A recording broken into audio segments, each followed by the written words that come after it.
മഹാനായ ഇമാം Shawkani റഹിമഹുല്ലാഹ്, Muhammad bin Ali അഷൗക്കാനി റഹിമഹുല്ലാഹ്,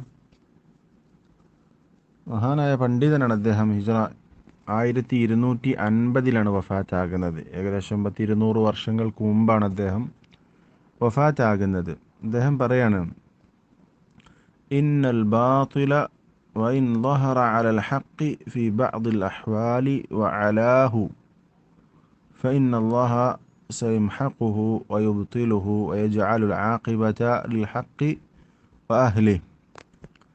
إن الباطل തീർച്ചയായും അസത്യം, ബാത്തിൽ, വൈൻ ളഹറ അലൽ ഹഖ് ഫി ബഅദിൽ അഹ്വാൽ, ചില സന്ദർഭങ്ങളിൽ ഹക്കിൻ്റെ മുകളിൽ അത് അതിജയിച്ചു വന്നാലും, വഅലാഹു, ഹക്കിൻ്റെ മുകളിൽ അത് ഉയർച്ചയിലെത്തിയാലും, ഫഇന്നല്ലാഹ സയംഹഖുഹു, അല്ലാഹു തആല ബാത്തിലിനെ നശിപ്പിച്ചു കളയും. ചില ഘട്ടങ്ങളിലെങ്കിലും ഹക്കിൻ്റെ മുകളിൽ ബാത്തിൽ വന്നിട്ടുണ്ടെങ്കിലും, ഹക്കിനേക്കാൾ ബാത്തിൽ ഉയർന്നു നിൽക്കുന്ന അവസ്ഥ, സത്യത്തേക്കാൾ അസത്യം ഉയർന്നു നിൽക്കുന്ന അവസ്ഥ ചില സന്ദർഭങ്ങളിലെങ്കിലും ഉണ്ടായിട്ടുണ്ടെങ്കിലും അല്ലാഹു തആല ബാത്തിലിനെ ഇല്ലാതെയാക്കും. വയുബ്തിലുഹു, അതിനെ നശിപ്പിച്ചു കളയും. വയജ്അലുൽ ആഖിബത ലിൽ ഹഖ് വ അഹ്ലിഹി, അല്ലാഹു തആല ഏറ്റവും സുന്ദരമായ മനോഹരമായ അവസാനം അല്ലാഹു നിശ്ചയിച്ചിരിക്കുന്നത് ഹക്കിനും ഹക്കിൻ്റെ ആളുകൾക്കുമായിരിക്കും, സത്യത്തിനും സത്യത്തിൻ്റെ ആളുകൾക്കുമായിരിക്കും അവസാന വിജയം ഉണ്ടാവുക അവർക്കായിരിക്കും.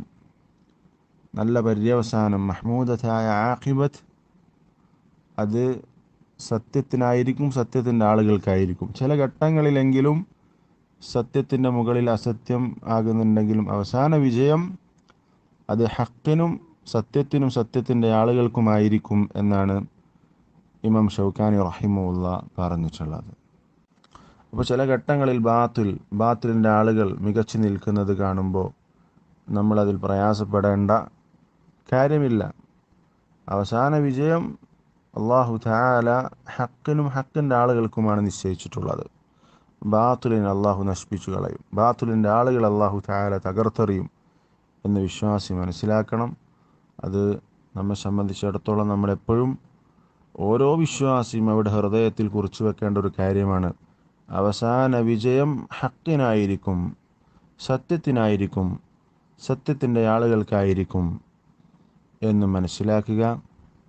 അല്ലാഹു തആല ഹക്കിൽ അടിയുറച്ചു നിൽക്കാൻ, ഹക്കിൻ്റെ ആളുകളുടെ കൂടെ നിലകൊള്ളാൻ, ഹക്കിൻ്റെ ആളുകളായി ജീവിക്കാൻ നമ്മൾക്കെല്ലാവർക്കും തൗഫീഖ് നൽകി അനുഗ്രഹിക്കുമാറാവട്ടെ.